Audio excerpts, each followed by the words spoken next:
Comme vous l'avez entendu ces derniers jours, il y a eu des informations faisant état dans un cas d'enlèvement de deux jeunes appelés Shimirimana Wilson et Aishake Eric.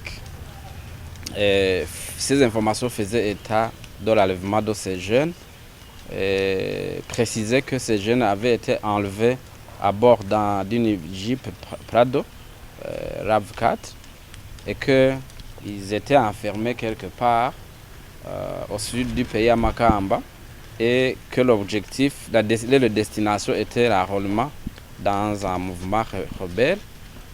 Et bien les institutions en charge des enquêtes ont mené des enquêtes sur ces informations et ont finalement appréhendé ces jeunes le 5 mars 2024 dans la province de Bujumbura. Et les enquêtes précisent que ces jeunes avaient quitté Bujumbura le 27 février 2024 à destination de Rumonge, où ils allaient être embauchés comme cuisiniers. Et après quelques jours, ils ont échoué à continuer ce travail. Et pour pouvoir avoir de l'argent pour payer les frais de transport de retour ici chez eux à Bujumbura, ils ont dû mentir, ils ont dû simuler cet enlèvement pour pouvoir demander à leurs parents de l'argent.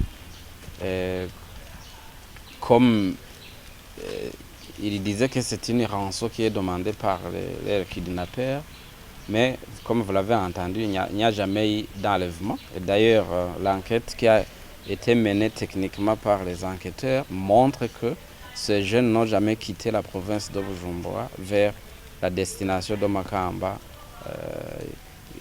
où ils précisaient avoir été kidnappés.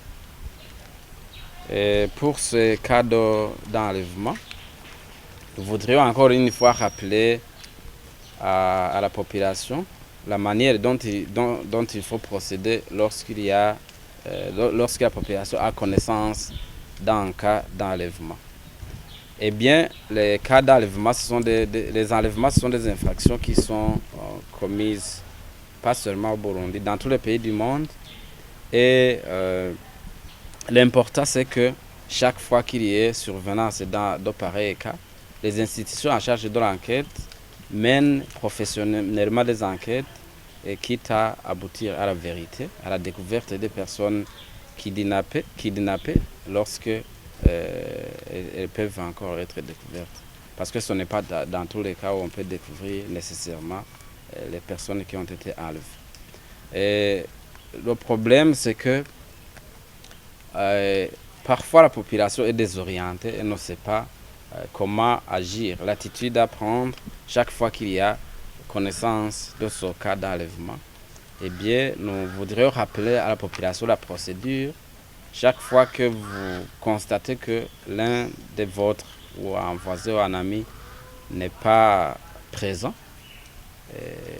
une absence est suspecte, eh bien, vous êtes invité à vous adresser aux institutions en charge des enquêtes et à la police. En premier lieu, vous savez que chaque colline maintenant a un policier responsable. Il faut s'adresser d'abord à ce policier. Sur chaque colline, dans chaque quartier du Burundi, il y a un policier responsable. Et dans chaque commune, il y a des officiers de police judiciaire. Il y a aussi l'administration et la justice et les parquets. Il faut vous adresser à ces institutions-là et le plus vite possible. Parce qu'en matière d'enquête, chaque seconde qui passe, c'est une vérité qui part.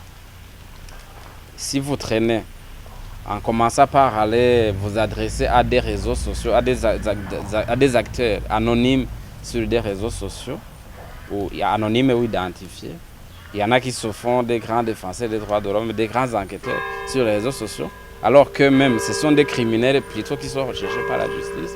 Et les gens, au lieu d'aller directement au niveau des institutions qui font des enquêtes immédiatement, il y en a qui commencent par aller informer ces réseaux sociaux, informer ces auteurs, ces criminels qui se trouvent au niveau des réseaux sociaux. Donc la procédure, il faut vous adresser à ces institutions pour que ces institutions commencent le travail le plus rapidement possible parce que, je le répète, en matière d'enquête pénale, chaque seconde qui passe, c'est une vérité qui part, c'est une vérité qui s'éloigne.